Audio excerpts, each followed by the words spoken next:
Bonjour tout le monde, j'espère que vous allez bien. Bon, là on se retrouve le lendemain de ce que vous venez de voir. Donc là nous sommes dimanche 22 octobre. Je suis à la nursery en compagnie des pépettes. Et ici donc là on a sorti le fumier il y a une grosse semaine, voilà. Il y en avait beaucoup, on l'avait pas sorti depuis le mois de mars. Et en fait on l'avait pas sorti avant tout simplement parce qu'après les chevrettes n'atteignaient pas au niveau de loge.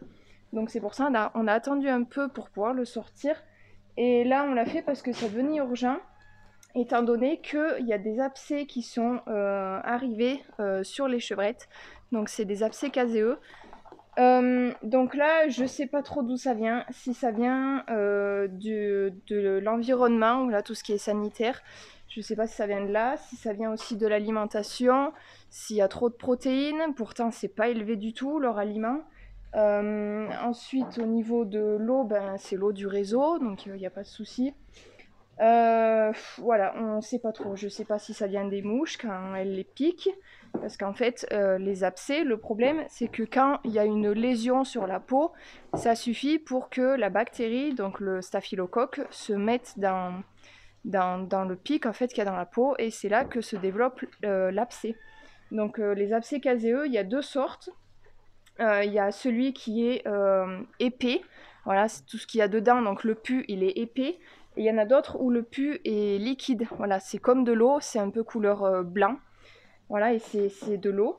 Donc voilà, il y a ces deux sortes et la taille varie en fonction. Voilà, c'est vraiment variable. Ça peut aller de la taille d'une cerise à la taille d'un pamplemousse. Voilà, ça peut être soit petit, soit très gros. Les emplacements, il y a au niveau de la tête, de l'épaule, au niveau des cuisses aussi. Il y a aussi au niveau de vers la queue, en haut vers la tâche de la queue.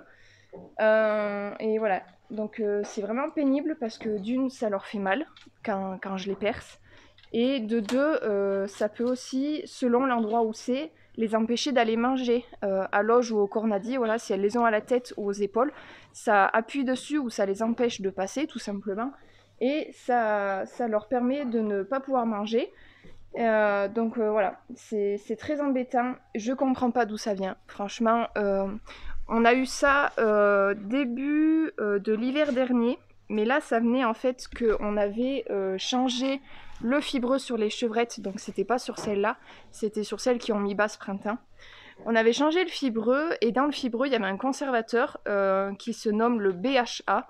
Je vous mettrai exactement dans la vidéo là, comment il se nomme. Et ce conservateur, il n'est pas du tout bon pour la santé, que ce soit pour nous ou pour les animaux. Et donc j'ai supposé que ça venait de là, parce que du coup les chevrettes en avaient attrapé et on avait changé aussi le minéral sur les laitières et les laitières avaient attaqué d'en attraper. Donc quand j'ai vu qu'il y avait ça dans leur composition, on a vite arrêté. Voilà. En fait, on avait changé tout simplement parce que les prix étaient très très hauts au niveau des aliments. Et là, on avait trouvé une entreprise où les prix étaient un peu plus abordables. Et puis on verra. Donc là, on a attaqué l'argile, j'en ai mis aux laitières et j'en ai aussi mis donc aux chevrettes. Là, elles en ont dans l'auge. Et puis on verra bien ce que ça donne. Hein. Mais là, franchement, ça me saoule. Franchement, ça me saoule. Et je sais plus quoi faire. Je sais plus quoi faire. Donc voilà. Au niveau des chevrettes, le souci qu'il y a, c'est les abcès. Et franchement, ça, pour les éleveurs de petits ruminants, c'est la peste. C'est vraiment la peste. Parce que quand ça pète, il suffit que la chèvre en fait les fait péter, soit quand elle mange, soit sur les barrières, en se frottant, en se grattant, etc. Le pus, il se dépose un peu partout, et il suffit qu'il y ait une autre chèvre qui vienne le toucher, et ben hop, ça contamine. Et le mieux, c'est de les percer avant.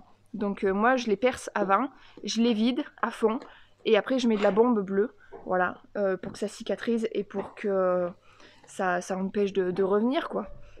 Donc voilà, ça je vais pas vous montrer en vidéo comment je fais parce que j'ai pas envie de vous faire un malaise ou de vous faire vomir derrière vos écrans, c'est pas le but. Donc les soins que vous avez vus en accéléré là, c'était le vaccin de la fièvre Q. Donc la fièvre Q, c'est fièvre Kiri, je crois que ça s'appelle.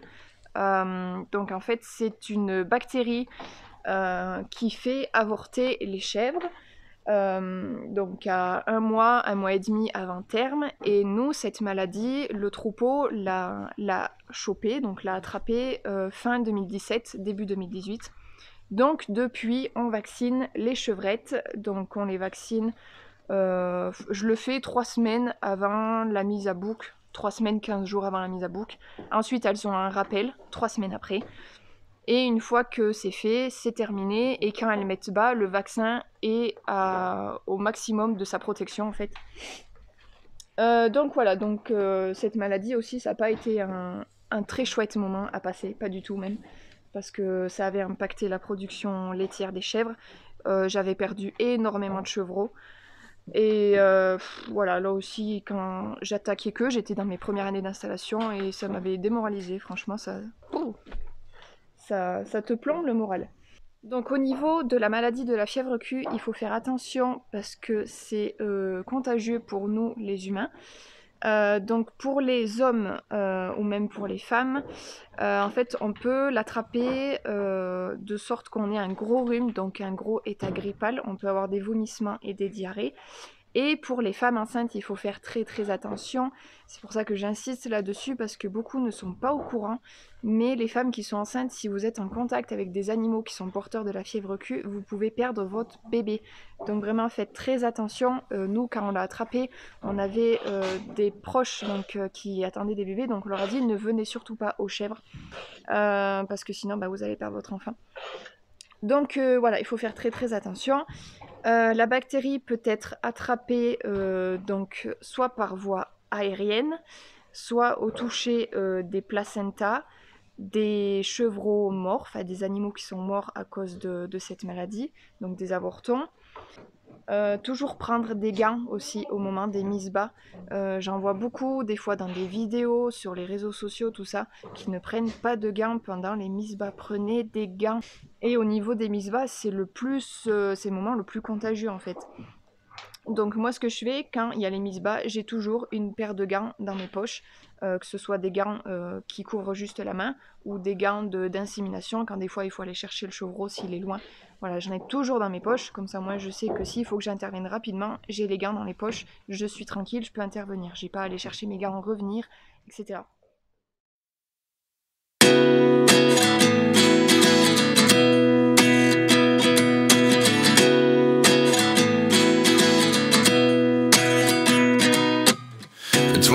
And I find myself wondering what did happen to the last 10. I ran away with my life, fast forward, never turn back again.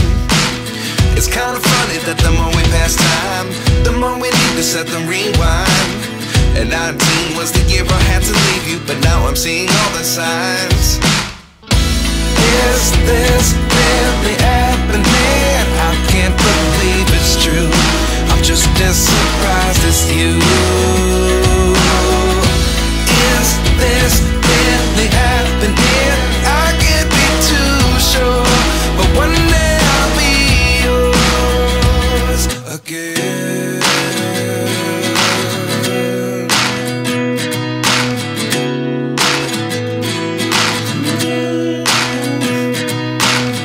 Life lessons come one in a dozen. The other 11 get something from nothing. I sit here looking for an answer. Maybe the biggest question was in the last chapter. You gave me the soul I have today. Without you I never could have moved away. But now I see what you teach. I do believe I always should have stayed. Yeah. Is this really happening? I can't believe it's true. I'm just as surprised as you.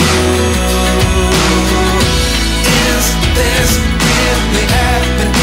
I can't be too sure, but one day I'll be yours again. One day I'll be yours.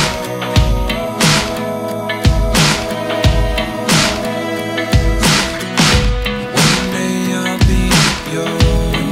I'll be yours.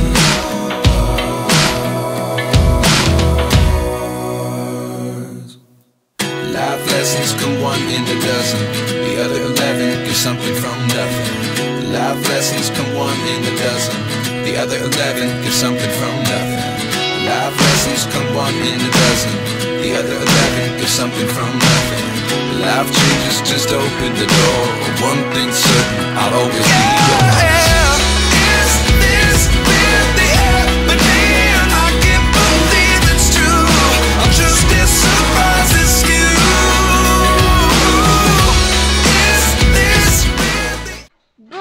vous avez pu le voir, on a fait les pieds des chèvres. Donc ça, on le fait une fois par an. Voilà, c'est le plus gros chantier sur l'élevage des chèvres. Donc on le fait à cette époque, septembre-octobre, juste avant les mises à bouc. Et on le fait une seule fois par an. Le mieux, ça serait 2, mais nous 2 fois, on ne peut pas, tout simplement parce que la deuxième fois, ça tombe soit pendant les mises bas, soit pendant donc l'été. Et l'été, il fait beaucoup trop chaud. Donc une fois, ça nous va bien, et surtout à cette époque, voilà, avant les mises à bouc. Ensuite, on avait fait un lot il y a un mois de ça. Donc on les avait fait tous les deux avec mon copain. Et puis là, après on s'était dit on fera les autres plus tard, un peu chaque fois dans la semaine. Sauf qu'il y a des travaux qui se sont accumulés, donc on n'a pas pu avancer sur les pieds des chèvres. Et ensuite on s'est dit on va faire venir la personne qui était venue nous aider l'année dernière. Donc en fait c'est une personne qui a son compte. Et du coup, elle a aidé mon copain à tailler les pieds des chèvres. Et moi, j'emmenais les chèvres en fait à la cage de retournement avec l'aide de mon papa. Voilà, donc mon papa, il m'a aidé pour emmener les chèvres. Donc on a fait 3 lots, vu qu'il y avait un lot qui avait été déjà fait un mois auparavant. Donc, comment ça se passe quand on fait les pieds? Donc, si je me prends la fourche. En fait, on place en premier la cage de retournement. Ensuite, on met quelques barrières, on enferme toutes les chèvres au fond, dans le petit parc qu'on leur fait. On finit de fermer avec la dernière barrière et ensuite on passe les chèvres une par une. Donc là, étant donné qu'ils étaient tous les deux avec un sécateur électrique chacun, ils mettaient entre 1 minute et 1 minute 30 par chèvre pour faire les 4 pieds. Voilà, donc ça me mettait vraiment pas beaucoup de temps. Donc j'ai pas pu vous filmer comme je voulais les choses pour vous faire voir et tout. Je vous ai pas filmé tous les lots aussi qu'on a fait parce que voilà, c'est toujours la même chose. Je vous ai filmé une fin d'un lot pour que vous voyez comment ça se passe. Mais sinon après les autres lots, c'est pareil, hein, c'est juste qu'on change d'endroit, voilà. Donc au niveau des pieds, on n'a pas de souci de boiterie, il n'y a pas de souci de piétrin, de maladie, tout ça. C'est pas comme les moutons, c'est différent. Mais voilà, c'est quand même important de faire les pieds pour avoir des bons aplombs, qu'elles ne boitent pas, qu'elles produisent bien du lait, qu'elles soient bien, quoi. Faut pas qu'elles boitent, sinon c'est sûr que c'est problématique au niveau de la production laitière. Voilà, donc il y a des pieds, c'est juste de l'entretien, c'est pas très long. Et il y en a d'autres, forcément, c'est beaucoup plus long. Il y a besoin de bien tailler ça comme il faut pour que ça puisse bien repousser. Ça évite que ça s'enroule parce que des fois ça pousse. Et après la corne elle s'enroule autour d'elle-même et c'est là qu'après ça sèche et ça pourrit. Après ça pourrit en sec, c'est pas de la pourriture humide. Donc on a fait 135 chèvres au total et on a attaqué aux alentours des 10h, 10h15.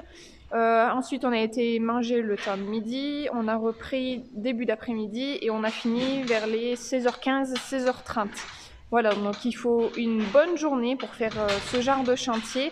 Et étant donné qu'on avait déjà fait un lot, s'il y avait eu un lot de plus, on aurait fini vers les 17h30, 18h.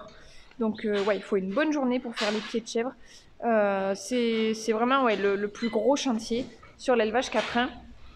Ensuite, on utilise une cage de retournement tout simplement pour le confort en fait des tailleurs et pour éviter que la chèvre elle bouge. Voilà, une fois que la chèvre elle est dedans et qu'elle est en position assise, si je puis dire, elle ne bouge plus. Et c'est vraiment très très bien parce qu'étant donné qu'on travaille avec des sécateurs électriques, quand on appuie sur la gâchette, ça coupe. Il faut absolument pas que la chèvre bouge, sinon c'est un risque de la blesser.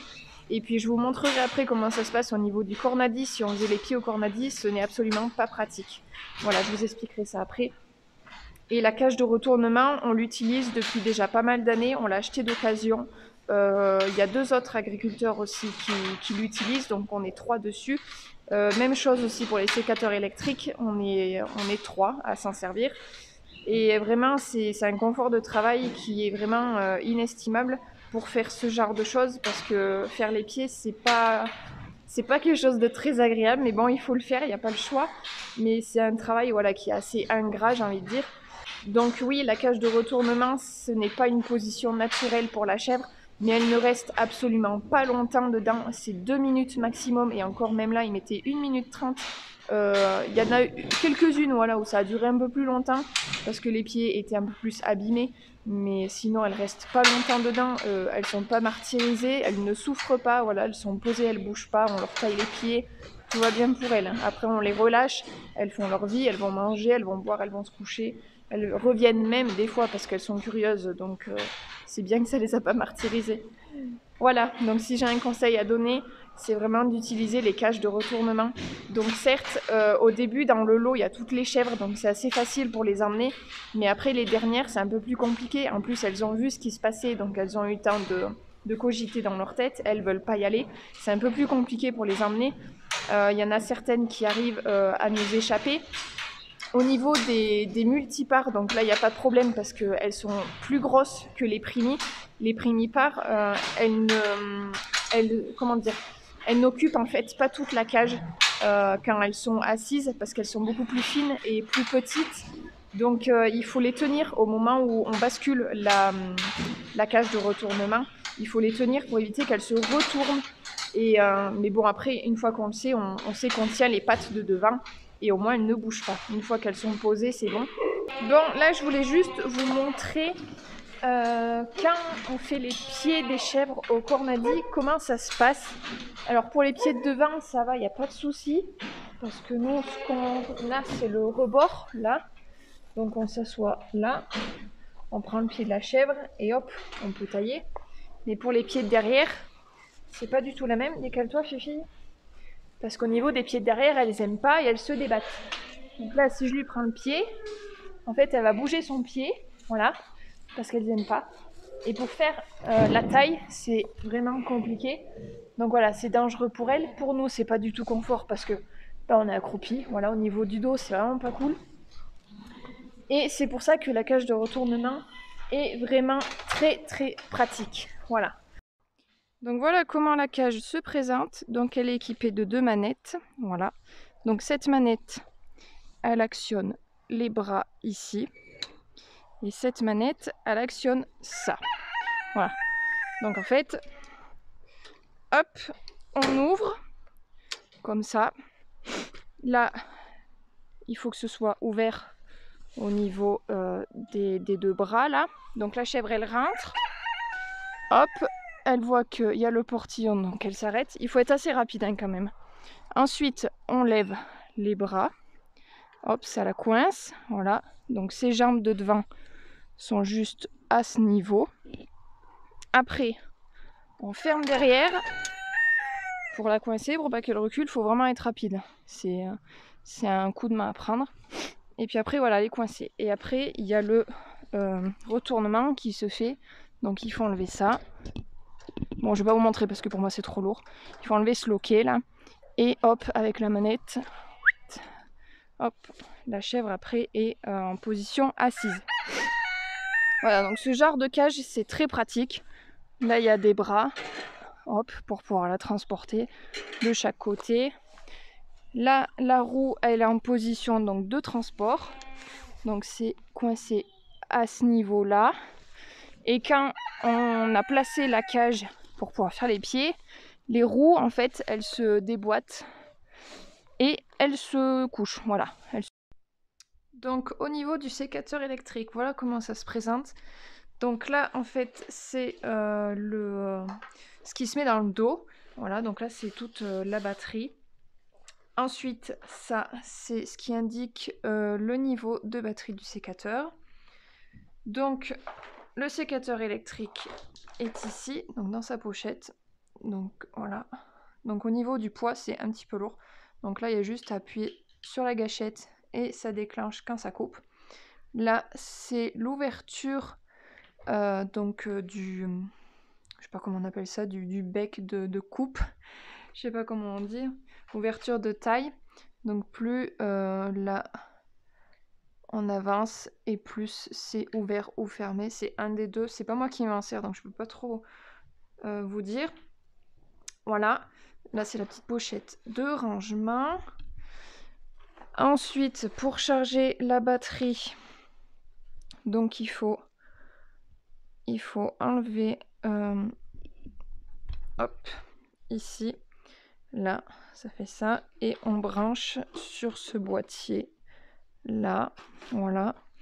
Et pour brancher le sécateur, c'est avec cet embout qui est relié. Donc ici comme ça. Et hop, on met là. Voilà.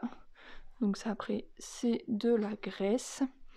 Et puis là, c'est quelques outils. C'est un kit pour le sécateur. Voilà.